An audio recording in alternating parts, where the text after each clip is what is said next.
Hey, what's up, guys? Welcome back. Droid Life Show today, episode 157. It is Friday, November 3rd. I'm your host, Kellen. With me, Tim. Tim's here. Hey guys, how's it going? Tim here. So on this week's episode, we're recapping all the stuff that just went down. Like our LG V30 review is now out. I know it's taken a while, but it's there, both written and video. HTC announced a couple of phones this week. One in particular we're really excited about that we'll also never touch, and we'll talk about that. I don't really want to talk about the Pixel 2 XL's display that much more, but we did ask everyone on the site what their thoughts were, because a bunch of you have the phone in hand now, so we'll share some of those reactions. Razer announced a phone this week, and it's got specs galore. We know what the next OnePlus phone's called. We got Oreo in the Galaxy S8. There's actually quite a bit of stuff going on, and we'll even talk about the Essential phone again, because it's really starting to get to that point where you should probably consider it if your budget is around $500. So first, though, let's just dive into the LG V30, kind of wrap it up now that we've published reviews. I mean, you and I have been off and on this phone for a while now, and it got kind of cut off for a little bit there by Pixel 2 phones. Sorry, LG. That's just kind of how things go when Google announces a phone. But our review's out. Do you just kind of want to give maybe your bottom? I feel like we've talked a lot about the V30, so I don't know that we need to talk for an hour about it, but do you want to give like your bottom line? Like, what's the deal with the V30? Good phone, bad phone, average phone, great phone? Should you buy it? You should totally buy it. It's a really nice phone, actually. LG's best phone to date, and I think we've said that like 100 times now. And I can't repeat it enough because I want LG to hear me, and I want them to continue on this path of excellence. The hardware is fantastic. Camera's really good. Software is getting better. It's still not perfect, but it's getting there. I don't know what more you can ask for from a phone. It had really good battery life. The display looked good, nice saturated colors and all that good stuff. You know, I didn't really notice a lot of ghosting or any of that. But yeah, I mean, easily LG's best. And if you are an LG fan, you don't mind custom skins or applying a theme and custom launchers and icons, then I'd say go ahead and pick it up. You won't be dissatisfied, I don't think. Yeah, I kind of feel the same way. It's one of those it's their best. So whenever somebody releases a new phone, it should be their best phone to date, right? But this one just feels a little different. Like, you know, we had last year, we had the G5, which flopped, and then there's the V20, which I was not a fan of at all. So last year was not really a good year for LG, I didn't think. This year, then we got the G6, which was sort of started us down this path of getting to the V30. I don't really know the differences between the lines anymore, but the V30 kind of took all the advancements they made in design and style and all of that in the G6 and just polished it. And like this phone, it doesn't really come off as like a V series phone any longer, other than the quad DAC, but it's kind of like this mix between that and like a G series, right? But it's just good. Like design wise, like in hand, the phone feels incredible. Like you said, it's got this big old display, which I'm with you. I think this display is totally fine. And I know it's probably the same one that's in the Pixel 2 XL, and it does the color shift like all AMOLEDs do. It was fine though. And like LG gives you tons of controls to like tune the colors of it. Like you can take away the reds and blues and greens and warmer, cooler, whatever you want. There's color profiles. Like if you were worried about the color profiles of like, say, the Pixel 2 XL, those aren't issues on this phone because you can control all that stuff, unlike what Google did over there. So display, I think it's totally fine. And just like the form factor, it just looks really cool anyway. I like the cameras because I like that wide angle camera.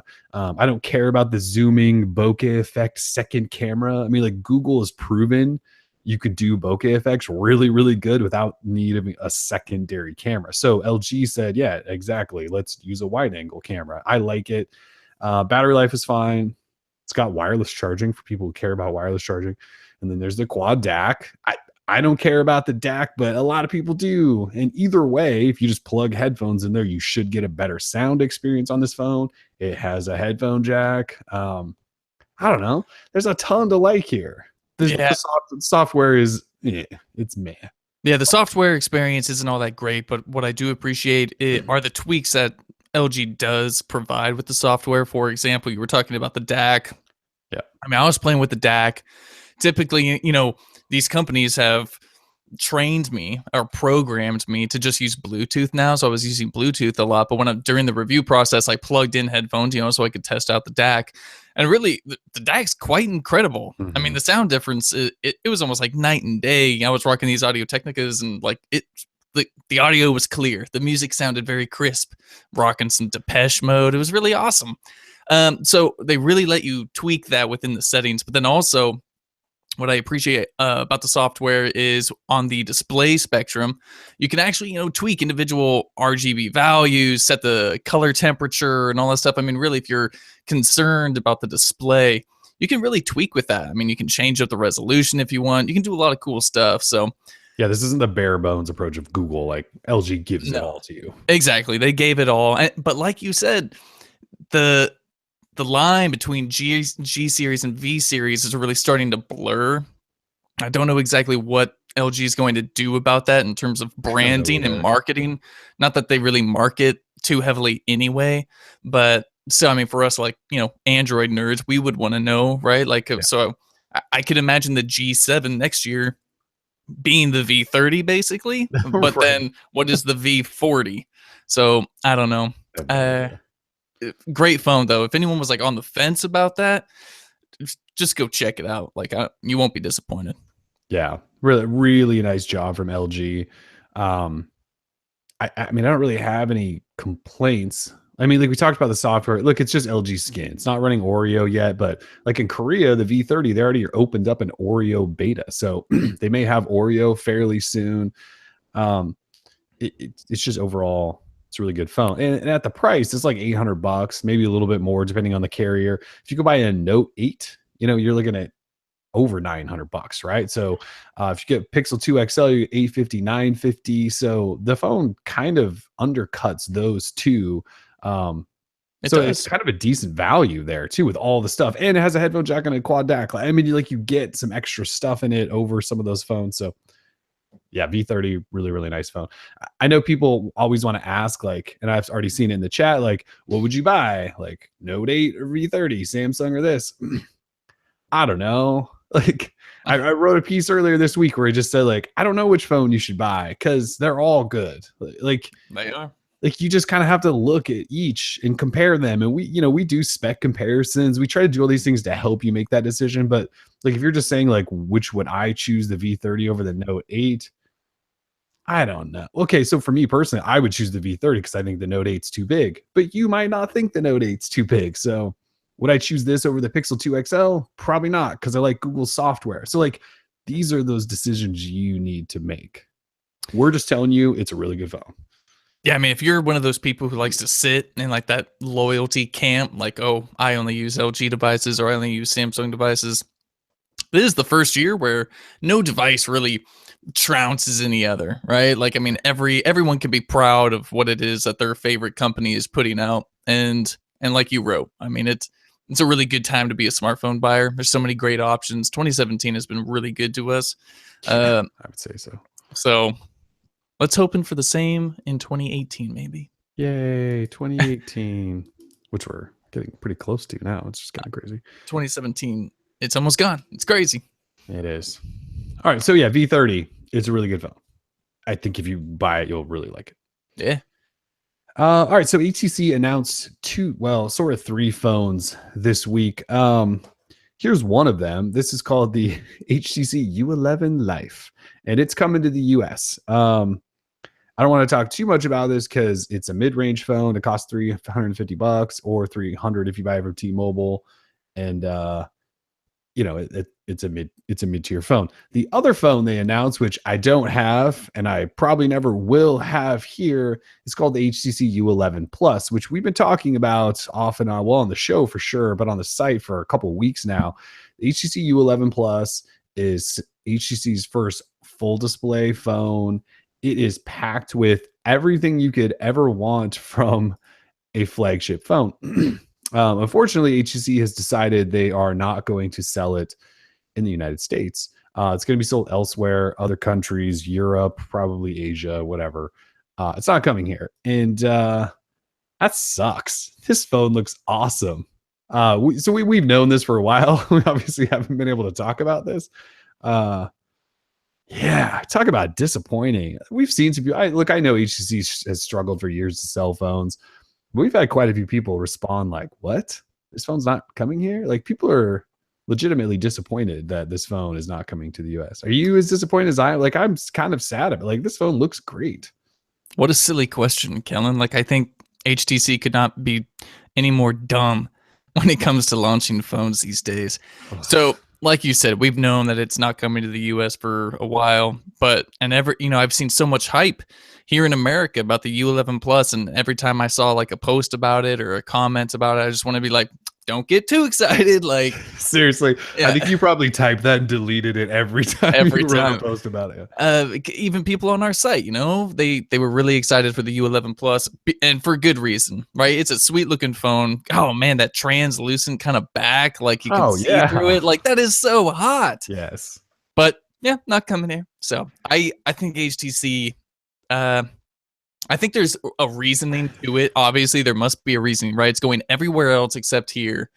I mean, there's got to be a reason. We don't know exactly. Google and HTC will probably never talk about it, but yeah. So we can talk about it. So the reason they told me is that when they launch phones, they don't like stepping on other smartphone buyers' toes who may have purchased their previous phones. This is what they told me. I'm not quoting them. I'm paraphrasing our conversation. I don't remember the exact quote. What they told me was, we decided in the US that we didn't want to launch this here because it was too close to the U11 launching, which when the hell did the U11 come out? It was like, that was April? Because they announced it super early, but then they waited a while. We reviewed it in June. Oh God. Yeah, right. So we reviewed it in June. I mean, think about that for a second. So they announced it probably around then. I can't remember if we had one prior to what. I mean, we had a U11 early on. Oh, May we unboxed it. So end of May we unboxed it. Okay, so if they announced it in May, and then like LG and Samsung both release 2 phones a year in the US, they do fine. The Galaxy S8, right. We get the Note, we get the G series and the V series. Like they both do it. Anyway, so this is what HTC told me. Anyway, back on that. They told me that it was too close to the U11. They didn't want to piss a bunch of people off that bought the U11. They decided we should just skip it. So what about all those other countries? Like, don't they sell the U11 there? And now they're doing so. They'll step on England's toes, not the United States. I don't understand. That was what they told me though. That was sort of like the bottom line was like they didn't want to piss off all these other U11 people, so they skipped it. Yeah, well, I mean, that's a BS answer. I would agree. Yes. We can all agree that that's a BS answer. I make that argument that's the exact argument I make about OnePlus going from OnePlus 5 to the 5T so soon after. I'm like, you're stepping on the toes of the early adopters. Like, what the hell, man? However, the U11 Plus versus the U11, it's like night and day. It's not even the same thing at all. Yeah, exactly. It's not the same. So it's a completely different phone. That's like HTC's most advanced, best looking, future proof, awesome top tier phone. Again, I've never held it. This is just like what I'm looking at. It looks like their best phone by miles. And yeah, no, we're gonna skip the US because we don't want to piss off the U11 guys. Get out of here. What U11 guys? There's no U11. Right. There's like 5 U11 guys. That's the other thing. What U11 guy? Yeah. So I mean, we talked. Well, so there's this. So The Verge reported yesterday that they have a source that says that this phone is essentially the canceled HTC made Pixel 2 XL. The Muskie. Yeah, Muskie. So Muskie was canceled. And it's really funny because last week on the show, Tim made that point like 4 times. And I was like reading something as he was making that point. And I had like, he told me when the story dropped yesterday and I was like, yeah. And he goes, how is that news? Like I said that last week. And I was like, you did? And he pulls up this clip and he said it like 4 times. I missed every single time. Anyway, so there's a report out there that that's what this is. Obviously, it looks completely different than what Google was going to make. This doesn't look like the Pixel 2 XL, right? So they made it look HTC style, but this could have been potentially what the Pixel 2 XL was. So what we were talking about is, did HTC and Google basically say like, yeah, you can take all that work we did for the Pixel 2 XL that we canceled, but you can't release it in the US. I don't know if they actually did that or not. That's 100% speculation on our part. It just seems a little weird that they're launching this phone everywhere else except the US. And it's basically a Pixel 2 XL. Right. I mean, we haven't really talked about the specs, but it is, it's running Oreo already, number one. Has a 6-inch Super LCD 6 Quad HD display, that 18:9 2:1 ratio.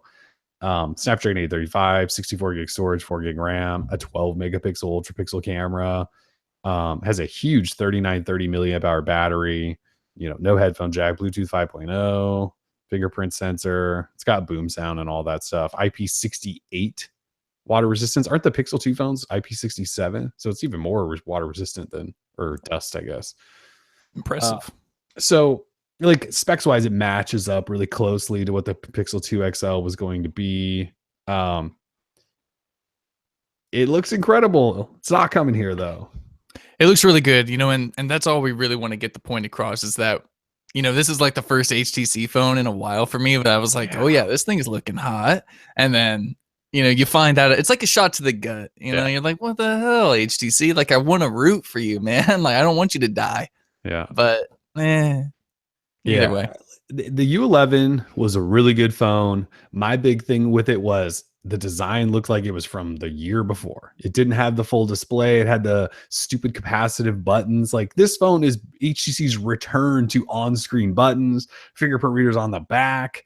Like you said, it has this you could buy in this translucent color where you can actually see inside the phone. Like, that's cool. That's dope. I'm sure the software will be fine. It's still HTC Sense, but it's already running Oreo. It's like the ultimate HTC phone. Like, this could be the comeback HTC phone. No, it's not coming here. How disappointing. I can't even say it enough. Like, this phone looks great. I know we can import one, whatever. Like, what's the point? Don't do it. Point? Yeah. How unfortunate. So that did happen this week. Nice. But this one's coming to the US. You can buy it today. U11 Life. No thanks. Big old button down there, capacitive, everything. The package here though for 350 is not terrible. It's like a full HD display. It's got squeezy sides. I think it's water resistant.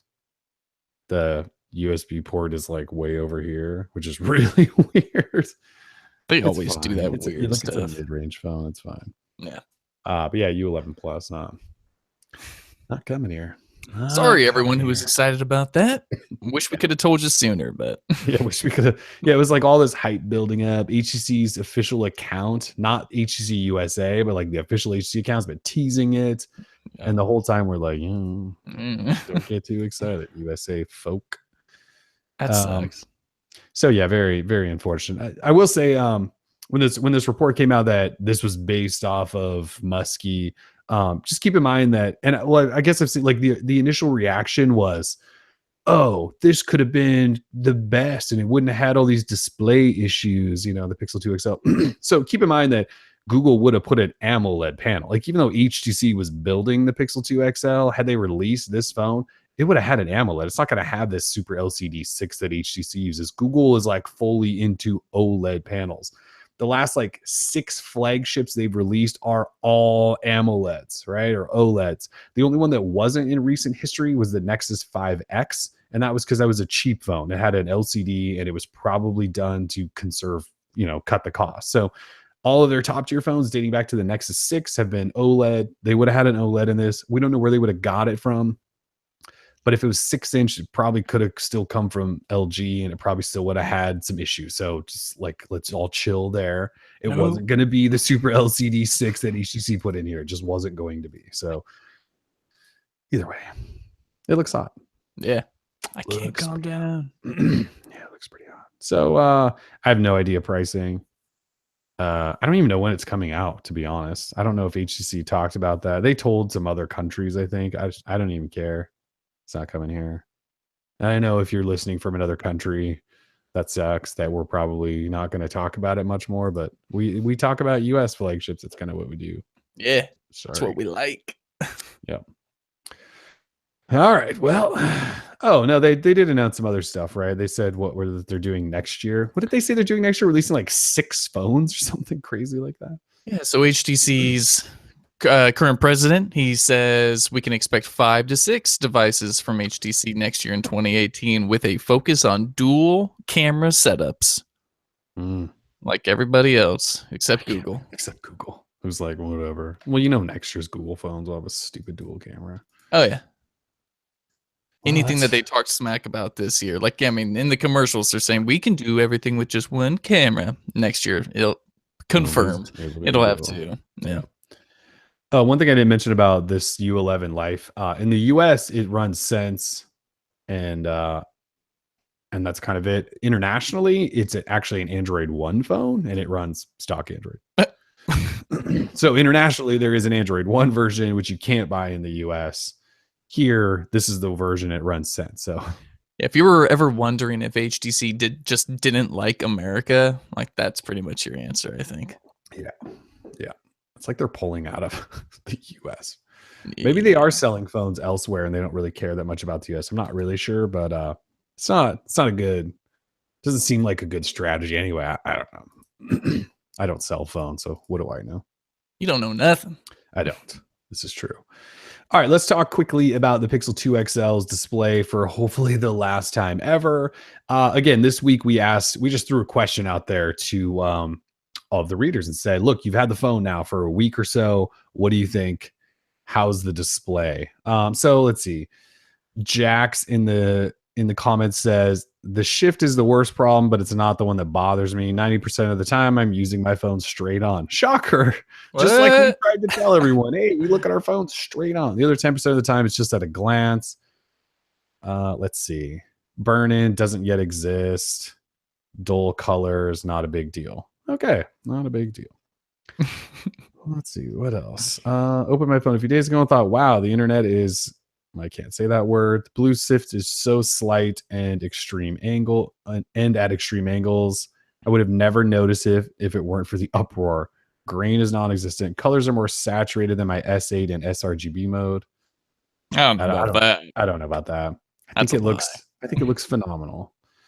So let's see. What else do we got? There's like 300 comments on here, by the way. Let's see. It has made me decide to never listen to internet recommendations again. It's a non-issue. Thank you. I cannot believe the belly aching about the display. My goodness, it is just fine. If it was any brighter or more saturated, it would burn my eyes out. Oh, all right. Let's see. Had the phone for a week so far, and I'm more than happy with it. Coming off a 6P, the colors are definitely not as lively as the 6P, but it's nothing to worry about. I see the blue shift a little, but like some have said, it's something that's blown way out of proportion. It's definitely nothing that can compare to the little QHD screen fiasco that Motorola had. I remember those days. Those were fun. I've had the phone for a week now, and I'm loving every minute of it. Okay. I canceled my Pixel 2 XL pre-order due to the hype and bought a regular 2 at Best Buy. Coming from the S6 and my preference for a smaller phone has actually worked out. Okay. That guy actually canceled it. We told everyone not to, but okay. Absolutely love this phone. So fast and feels great in hand. Blue tint was noticeable at first, but haven't noticed it since. Probably because you look at your phone straight on. Yeah. Also have gotten used to the sRGB. It doesn't bother me. Let's see. Had mine for a week. Blue tint is there and I'm okay with it. Overall, I'm happy with the phone. Performance is an issue. Oh boy, the camera. Let's see. Oh boy, that camera. Yeah. Best phone I've ever owned. No burn-in, no grain, only blue at angles. Pixelgate drama was super overblown. And by the way, I'm not picking and choosing. I'm just going with like the first like I'm just scrolling, like I'm reading these in order. It's amazing. Porn has never looked so good. All right. I won't read the second half of that one. Honestly, I was expecting the worst after all I read, but I've had it for a week now and really don't think any of the complaints and really can't think of any complaints I have about it. I put it as side by side with my S8 Plus, and it's not as cartoony in my opinion. I love it. Can't see problem. No grain problem. No burn in. Blue shift is hardly more noticeable. I mean, it's like, so you get it. It's like the same thing, right? I got it like 50 comments ago. Dude. Well, I was hoping like I would run into one where somebody's like, this is terrible. I mean, here's like, I have no issues. Here's another one. Blue tint noticeable, but now I don't. Because our readers aren't Loving full of mind. Kool-Aid. Like, they're reasonable human beings, our Seems like things were readers. blown out of proportion. I mean, it's like, oh, here we go. I returned mine yesterday. The colors were fine, and I love the overall form factor and software. But in the end, the blue shift was way too much for me. Maybe I had an extreme case, but it was not usable. Leave my phone on my desk, so looking at an angle all day. So this guy Okay, looks at it. I get that makes sense. that's cool. Let's see. Yeah, so now I'm looking for ones that are bad because all these other people are like, it's fine. This guy Well, says fine. I could tell you about my experience. Like, I've had the Pixel 2 now in hand for a day. Look at Tim's got the penguin. Yeah, penguin. It's actually a really nice phone. I used the Pixel 2 and I reviewed the Pixel 2. Kellen reviewed the Pixel 2 XL, so that's why we're so happy about this. But dude, this phone is really good. Yeah, I'm just using a blue wallpaper, so I don't really care about blue tint. That's just how I roll. There is, when you look at it from the side, there is like a noticeable shift. But I've been using the portrait, like the front-facing cameras, like portrait mode. Just like portrait mode in general on this phone is just ridiculous. It blows the iPhone 10 away. It's insane. Yes. I've never been so impressed with like a portrait mode. It's so smart. I never thought I would be impressed or care about portrait mode, but when you use it on the Pixel 2, it's nuts how good it is. It's insane. And you're saying it's better than the iPhone 10 because you've obviously seen some reviews out there. And like, if you go look at, I don't know, there's a million reviews out there, right, of the iPhone 10 at this point. And a lot of them have done that side by side. And the portrait mode of the Pixel 2 really is that much better. It really is. No, of course not. No. Most of the reviews have said so as well. Yeah, the color accuracy. I mean, just the camera's nuts. Yeah. The not oversaturation of light. I don't know, it's really good. Both of you guys, visual horror. Yeah. Anyway, the comments, they're all great. So yeah, I mean, like, I'm still scrolling through here. We had the one guy that returned it because he said the blue was an issue. Everyone else, like, here's one. Best display I've ever had? No. A solid display that I enjoy using? Yes. Like, that's kind of what we tried to tell everyone. Like, is it the best? No. Just use it and you decide. And most of these people, like 99 out of 100, it seems like, because I'm still scrolling. No, this guy says it bugs me a little. All right, there we go. Blue shift I can live with. Faded colors, though, are kind of an eyesore. So hopefully Google, gives us a way to adjust that too. Anyway, you guys get it. We asked people. So it's not just us. That we're not fanboying over here. We're actually telling you what we think. And it looks like people pretty much agree that have the thing in hand. See, we were just making this stuff up, guys. We weren't just giving Google an excuse.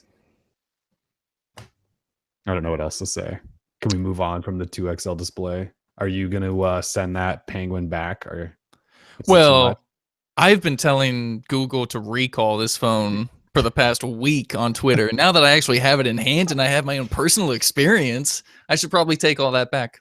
I think it's a really nice phone. And no, they shouldn't recall it. No one should go returning it. Well, unless you really don't like it, feel free to return anything you want. But if you were on the fence about it, you're like, oh man, all this stuff was saying the display was bad. I shouldn't get it. Like, just pick it up, man. We were just asked yesterday, like, is it safe to buy the Pixel 2 XL? Yes, it is safe to buy the phone. People are still asking us because they either haven't read our reviews or they still are reading like all the BS chamber of the internet that's still dragging the Pixel 2 as much as they can for whatever reason. I have no idea why we're still trying to drag this phone around, but yeah, the phone's fine. We tried to tell you that it's fine. There you go. We're never talking about the display again. I hope not. Well, there's talk now. Like I saw something like on Reddit or something where like people are trying to create a class action lawsuit against Google for the display. Like, get out of here. Like, are you kidding? For what? For what? If I could, I'd get in on some money if I could. I mean, I'll take $10 in like 7 years. Yeah.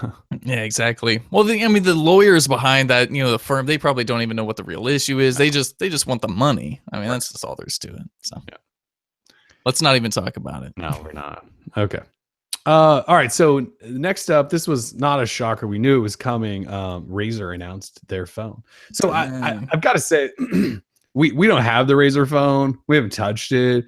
I think there was a press event. Like, I feel kind of bad because I saw that Razer was announcing a phone and basically just went, I don't really care. It's Razer. It'll probably be like some kind of stupid phone that we'll see no support, no one will care about it. And so we didn't reach out to them, nothing. They announced the phone and it actually looks kind of cool. I just want to apologize, like we don't have the phone, and that's because I just personally didn't care. So you can all yell at me for that if you want us to have coverage of it at some point, and we'll try to get one in house now that we see some people actually do care. But yeah, it's official. The Razer phone. It's kind of wild. It looks like a Nextbit Robin, just like Razer style. Wouldn't you say? I mean, like we know they bought Nextbit, and so it makes sense that it kind of looks that way. But it's definitely got its Razer styling. So let's see. To recap this phone, I'll just run through the specs because they're kind of nuts. Cool. 5.7-inch IGZO LCD display, which has a refresh rate of 120 hertz, which I kind of do want to see that in person. That does sound kind of amazing. It's probably awesome. It has Gorilla Glass 3 on it, which I've seen some people complaining about. I don't really care. Gorilla Glass like 3 to 4 and 5. I don't know that the improvements were like that big of a deal. And hasn't Gorilla Glass 5 proven to be a little bit softer than like 4? Like it scratches really easily. So I don't know that I would worry that much. It has a Snapdragon 835, 64 gig storage with SD support, 8 gigs of RAM. It has a dual camera setup on the back, and some of the early looks at it have said like the camera is not really that great, but it's a gaming phone. That's not an excuse. I'm just saying it's a game. 4,000 milliamp hour battery, quick charge 4 plus. It's probably one of the first phones that actually has quick charge 4 plus on it. Has Dolby Atmos stereo front facing speakers, which are supposedly ridiculously loud. And we're not talking just like little speakers. We're talking like full blown top to bottom. If you're looking at it in landscape speakers, it has no headphone jack, but it comes with a 3.5 millimeter adapter. That's actually a DAC, and it's THX certified, which is kind of nuts. It only has Bluetooth 4.2 if you care. It's all metal. It's blacked out Razer style. It actually looks kind of cool. I mean, this isn't the phone for me. I'm not a gamer. I don't care about massive front-facing speakers. The phone looks kind of tall, but I mean, if you're a gamer or you just want like the most ridiculously spec'd out phone ever, it's not bad. It also only costs $699. It looks totally awesome. I should have known better. You know, I kind of thought like it might be a total hunk of junk, but the Razer kind of blew me away. Like it looks cool. It looks like a beefed up, murdered out Nextbit Robin. Yeah, it does. Which is cool. Got a little bit of bezels on there, but those, I mean, huge front-facing speakers. Oh, I forgot to mention, it runs Nova Prime out of the box, which is kind of cool. That's very awesome. Yeah. With a lot of theming options built in as well. So it looks cool. You know, they're launching, like they've got developers lined up for special titles for it and all this stuff to really take advantage of the 8 gigs of RAM, 120 hertz refresh rate display. It looks cool, man. And $699. Yeah, the price actually seems pretty good because Razer stuff's not typically like undercutting in value, right? Like Razer stuff's not inexpensive by any means, right? No, it's pretty industry standard pricing, I'd say. And so $699 seems like a pretty good deal. It's only GSM, so no Verizon or Sprint. You have to use this on AT&T or T-Mobile. But I mean, their computers can be expensive, but I guess I was expecting maybe a little bit more. Like even I guess I just don't know. Phone with this display. And it has 8 gig RAM. Like they put everything in this thing. Oh, it's not water resistant at all. I don't think so. No. So no Mountain Dew spills, but I mean, they really kind of decked this thing out. Yeah, they knocked it out of the park on this one. I saw someone in the chat saying like it was dead on arrival or something, but I don't think so. I think you're going to see a lot of hype about, is it going to overthrow Samsung? Like, no. But they're not trying to. Yeah, it's not going to make a blip on the map, but it's a niche phone. That's fine. You can have niche phones. You totally can. The Nextbit was, and they sold a few thousand of that. Yeah, no, it's not like they're not selling it carrier stores. I don't even know if like Best Buy is going to sell it. Don't you just have to buy it from their site? I mean, they may expand those channels. I wouldn't doubt if like Amazon sells it or something. No, so in store in the US, you can buy it at Microsoft stores. Oh, okay. Yeah, so any Microsoft store, you can go, I think, go in right now and, like, at least play with it. Yeah, that's But cool. then, available November 17th, and yeah, you can buy it on their site, and I'd imagine we'll see it at other retailers shortly, Eventually, yeah. like, probably around Christmas time. Yeah. So it looks cool. We'll try to get one. Again, I totally dropped the ball and didn't care, but some people I think care about this phone. So we'll try to get one in house and play with it. Yes, Leslie in the chat says 120 refresh will consume power. That it is variable refresh, so it actually shouldn't be consuming any more power versus like a conventional refresh 60. So I wouldn't worry about that. I think you can even set it at 90. Like there's in between mode. Like it's got 3 different refresh rates. It's Yeah, cool. they addressed it specifically on stage, saying, we know it's 120, but it's not going to consume any more power than what displays already do. So Yeah, they I think so. thought about that. Believe it or not, people get paid to think about those things when they're designing something. And it does have a giant battery. 4,000 milliamp hour. Yeah, pretty big. Yeah. Anyway, looks kind of cool. So that was announced this week. Kind of a not under the radar announcement, but like it was coming and then it like popped up and it was like, all right. This is pretty sweet, man. Cooler than we expected. Definitely. All right. So also in new phone news, OnePlus 5T. I think we talked a little bit about the OnePlus 5T last week, and we kind of mentioned how we haven't been writing anything up about it. It's the phone name is now official. Like OnePlus referred to it as the OnePlus 5T, so it is coming. I still don't think they've set a date, but what they did was they announced the name in a way as they were talking about how it'll have a headphone jack. I know the headphone jack going away are a big deal for some people. So the OnePlus 5T is coming, and it will have a headphone jack. And they wrote a big post about why it'll have one for now, which probably means next year the OnePlus 6 won't. But that's where we're at. OnePlus 5T is officially coming. It'll have a headphone jack. Yay! Woo! And again, just look at the Oppo R11s, and you'll know what it'll look like. All right, Oreo. This seems like bigger news than I think most people have made out of it. But Samsung opened up a beta for the Galaxy S8 and Galaxy S8 Plus of Oreo, Android Oreo, and the Samsung Experience 9.0. So, I mean, when did Oreo drop? A couple months ago now? Month ago, 2 months ago? It's really hard to say, right? Because we've had guess it was developer August. previews, I and guess it was August, right? I think it came out in August. Yeah, something like that. So it's been out for a little while. Anyway, Samsung is one of the first. This is not like an official everyone gets it kind of update, but they are pushing Android Oreo to, in the US anyway, T-Mobile Sprint, I believe, and then unlocked units. And I think that's pretty much it. And then UK, I'm not sure. I don't know anything about the UK. And it's, I think in Korea, it's also there. So anyways, you can get it. Like I have it running on S8 Plus, which is out in my kitchen, so I can't even show it to you. It's fine. It's Oreo. There's not a lot of change, I don't think, to the experience. Like I played with it quite a bit last night. It's not like I found a bunch of cool new features to show you. Like we were going to do a video and talk about how awesome it is, and I couldn't find anything to show you how awesome. It's totally boring. It is really boring.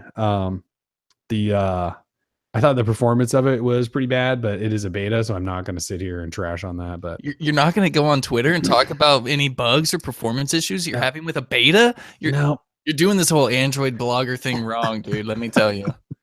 Yeah, no, I try not to complain about betas too much because I understand what a beta is.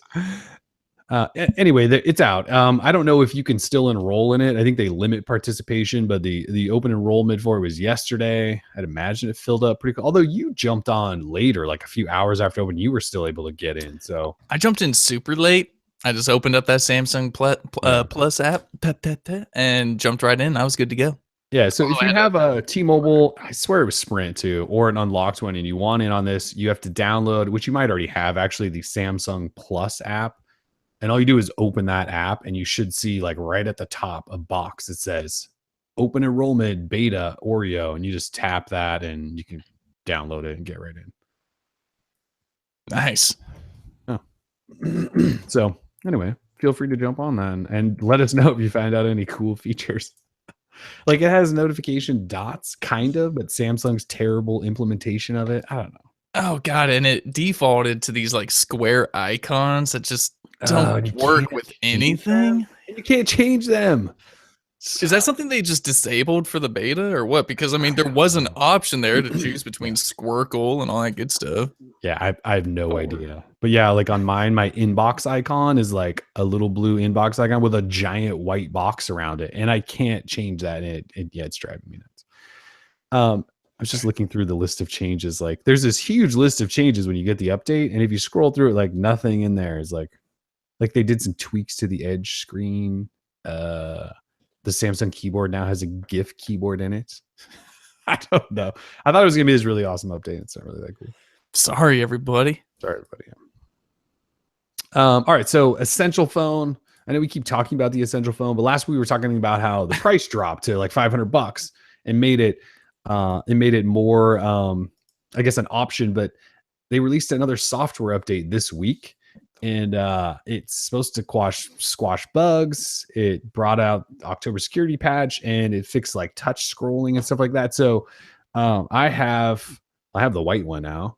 And I'm back on the phone with that new update because I want to know like how much better it's been since I reviewed it. And I've been using it for like a day and a half or something like that. And it's kind of awesome again. Like the performance stuff that I was complaining about before, a lot of that stuff is actually gone now. There's still like maybe once a day now I've had to clear apps that are running because it just gets a little stuttery. I haven't had that nasty freeze up you used to get.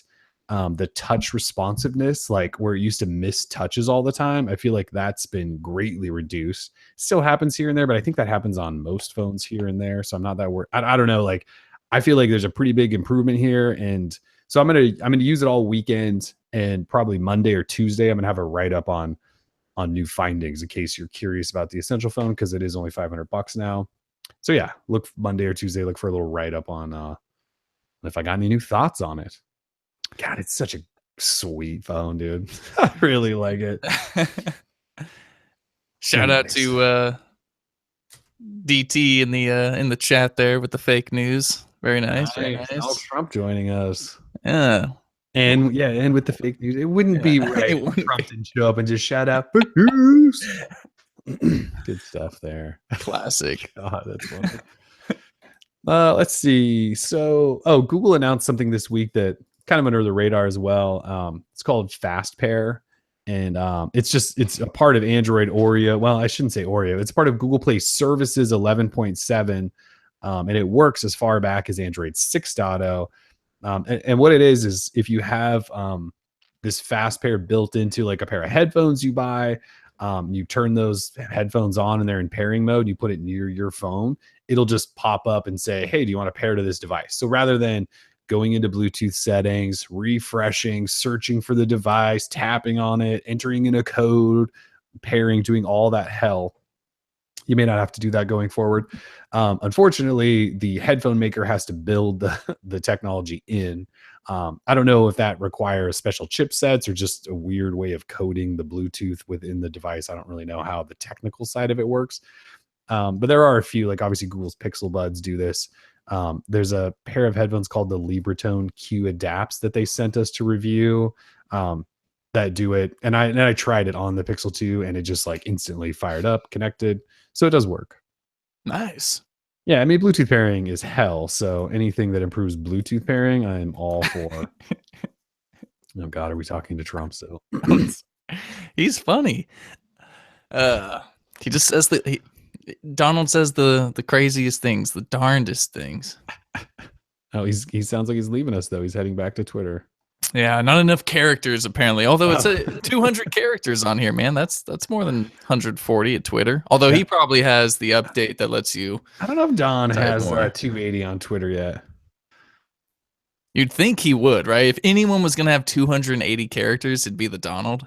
Can we just I know we try to keep politics out of the show, but yesterday his Twitter account got shut down, right? It got like shut down it was only like 10 minutes or something. 5, yeah. Yeah, and it's hilarious because it was so the way it all went down, like the Twitter, I didn't know there was the Twitter government account.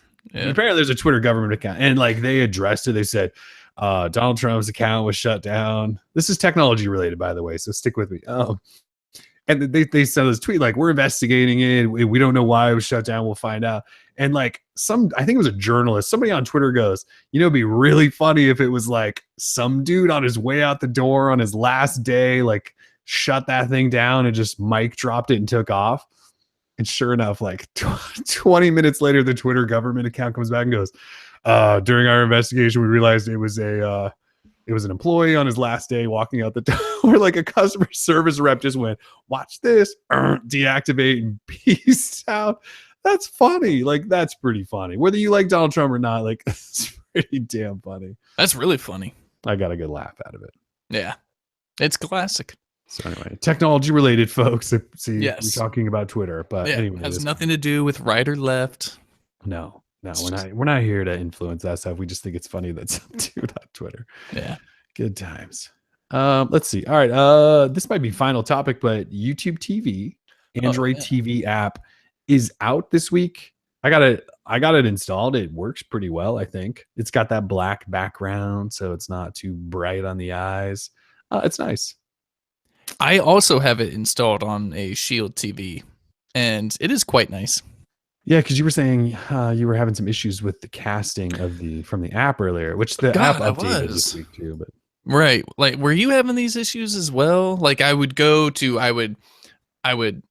sync the casting, right? So it says YouTube TV is ready to cast. I would press it, and then it would just spin and not load. So I'd have to stop casting, then recast it, and the app would like be gacking out on me. I mean, I canceled YouTube TV because it doesn't have a handful of channels I need. So I haven't used it in a long time. I signed back up last night because PlayStation View will no longer let me sign in on Android TV. And I'm not alone. Like this is happening to multiple people, and it's been a week. Like, I can't sign in to the app on Android TV. I can cast to it. I can sign in on a computer, on apps, wherever. But the Android TV app, like, I punch in like my correct credentials, and it spins like it's thinking, and then just reverts right back to the login screen. And it's been like that for a week. Like, good job, Sony. So I signed back up for YouTube TV yesterday because that pissed me off, and I'm gonna complain heavily to PlayStation for a while until they refund all my monies for like a year or something. Oh yeah, they'll definitely be listening to you. Yeah, I'm sure. They haven't fixed the thing in a week. Yeah. Like, they care. Someone was asking if. Sorry, what? I was just gonna say, I was just gonna have you talk a little bit about YouTube TV. I don't know if we talked a ton about it, just because I know you've been subscribed to it now for a couple of months, and whether or not you gonna keep it, you like it. I'm definitely going to keep it. I actually really like it. It's simple and to the point. The UI is really kind of easy to navigate, which is something I disliked about like the PlayStation TV. It has enough channels for me. It is missing a few. I won't name them, but they are. I will. Okay, go ahead. TNT. Like the Blazers last night. Of course. TNT last night. Lillard with the step back? Yeah. So if you were only subscribed to YouTube TV, you missed Lillard with the step back 3 last night. Yeah. So they don't have TNT or TBS then. So even like playoff baseball, you would have been screwed out of some of that, or you were, because you are signed up. And it doesn't have Food Network, HGTV. Does it have Travel Channel? I don't think so, no. Yeah. So those 5 channels basically are the reason I can't, because I watched a lot of basketball, and TNT plays tons of basketball. And when the NCAA tournament comes, that's on TBS and TNT and like Court TV. I don't know. They have another channel that they put it on. That's big for you. Yeah. So like that's a huge deal for me. And then like when I'm just killing time doing nothing at like 10 o'clock at night, a lot of times I just like throw on HGTV and watch Stupid House Hunters or whatever. Right. I mean, like those channels are like my casual watching sort of channels. So the fact that it doesn't have those ones, it's a no-go for me, which is too bad because the app is great. And there's now an Android TV app, and PlayStation View drives me nuts. Gosh. Going with your review if you want, but those are the channels that I can't live without. Well, I think YouTube TV is pretty good. Yes, it is missing a few channels, but I like the unlimited DVR functionality that it has. It's just really easy to work. You know, it's something I was able just to pick up, learn, and figure out, and just go with it. So the apps are super slick. Like part of the reason PlayStation kind of sucks is the apps are crap. The apps totally crap. So YouTube definitely beats them out in that department. I'd imagine that as YouTube TV grows, right, it's still young. It only just now got to Portland not that long ago. That we'll get some more networks. You know, I'm sure these deals are being chopped up and cut up and tweaked and rearranged, and maybe it'll get better. You know, all these networks are going to have to learn that this is obviously where TV is going. Everything is just being streamed. Mhm. The more that people can cut down on their internet provider, you know, their ISP, like their bill, their cable bill, like why would I want to pay $250 for internet and TV if I could just pay 35 a month or even up to $50 a month and just pay for internet and just stream everything? Like Yep. it works great for me. Yep. So I'm that's with you. the I've way it should been go. cable free for I think over a year now, or something like that. So Yeah. yeah, I'm with you. But those channels need to come. The only thing I'm worried Yes. about is if Google wants those channels, like, are they going to have to raise the price above $35? My Which is guess is fine. probably. That's fine. Like I think $35 is a damn steal right now. Like you should. $35 is a steal for what you get. It And is. You get a if it free jumps up, like, to Chromecast. $45 or $50, like, I would still dump PlayStation View and pay 50 for YouTube TV if it gets those channels. So it's not Right. like, that's not like the price isn't my biggest concern. I'm just thinking if they do add those, they're probably going to have to raise the price.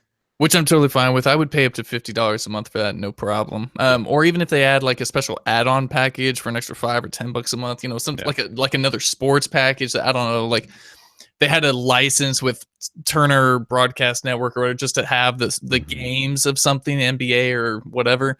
That'd be awesome. Or like a March Madness package, like for $15 that month, you get all the games. That'd be cool. So the point is, YouTube TV is good. You get a free Chromecast after you've paid for a month, which is totally awesome. Oh yeah, I just took advantage of that when I signed up last night.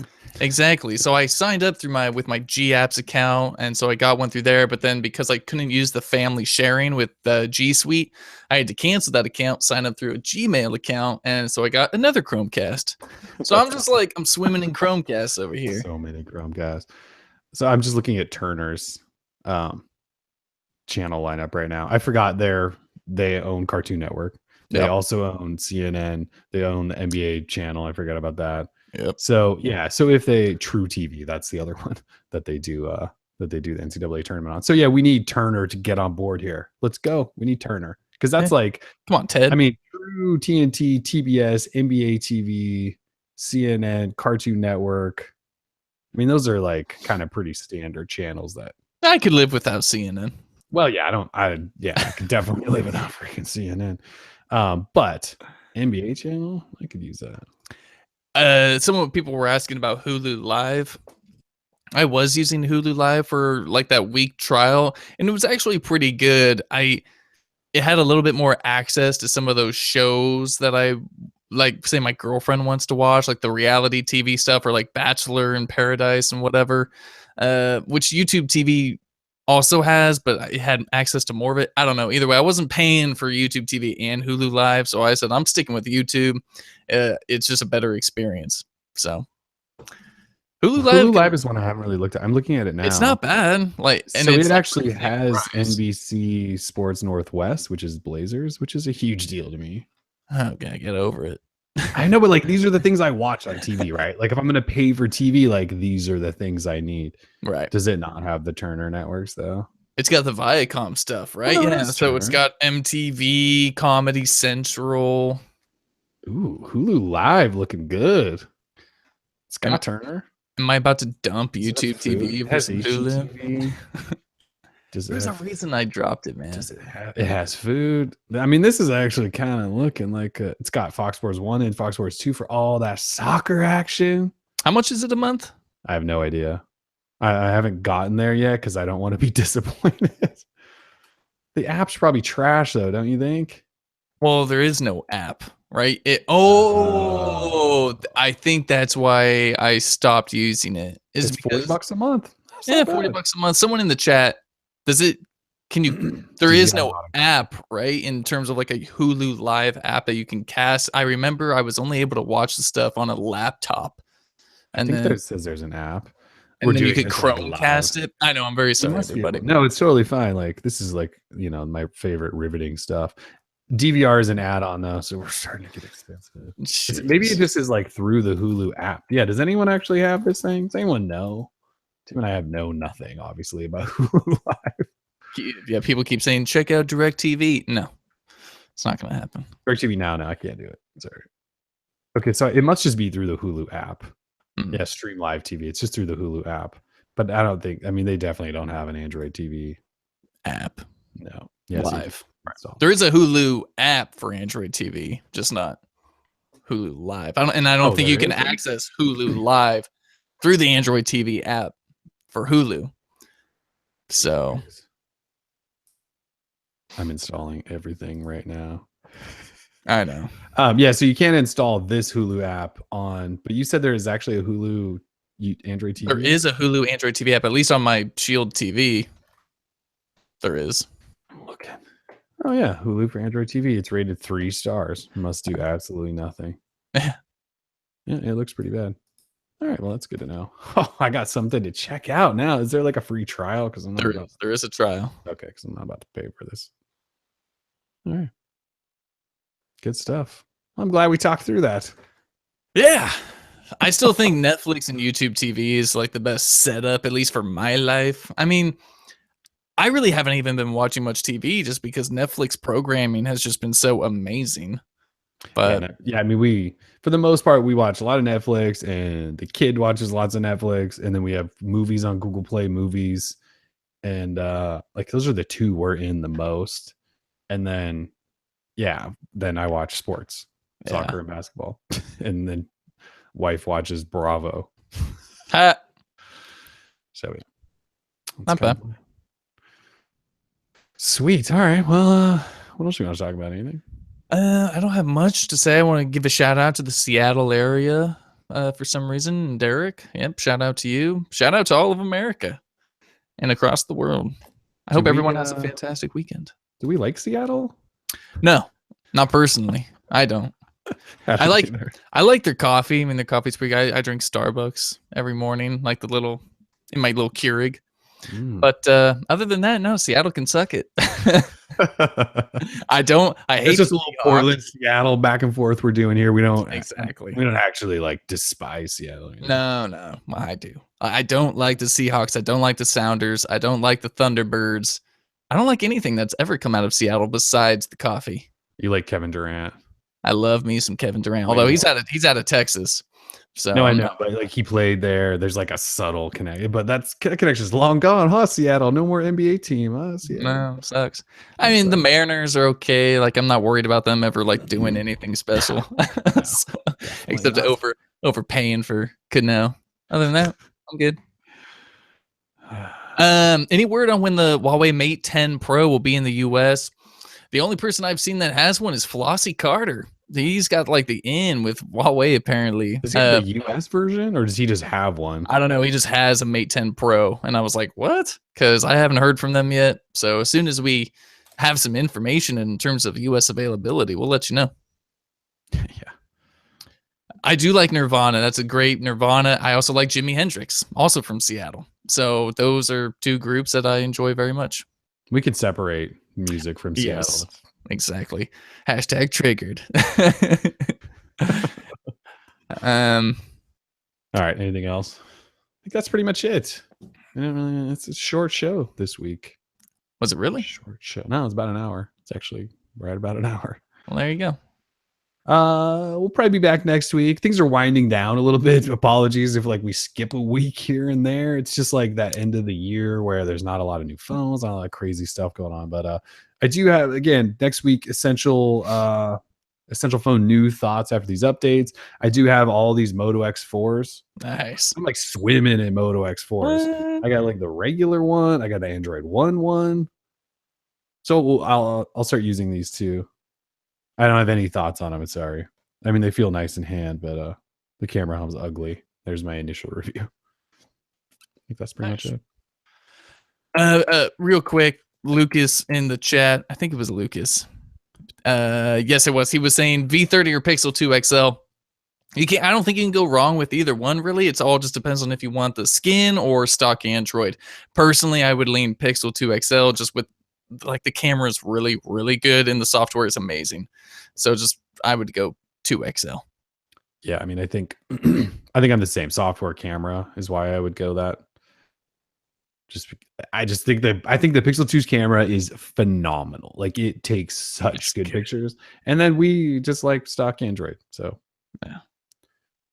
Cool. it's not stock Android. It's the Pixel skin. The I keep Pixel forgetting that, experience. sorry. Yeah. All right, cool.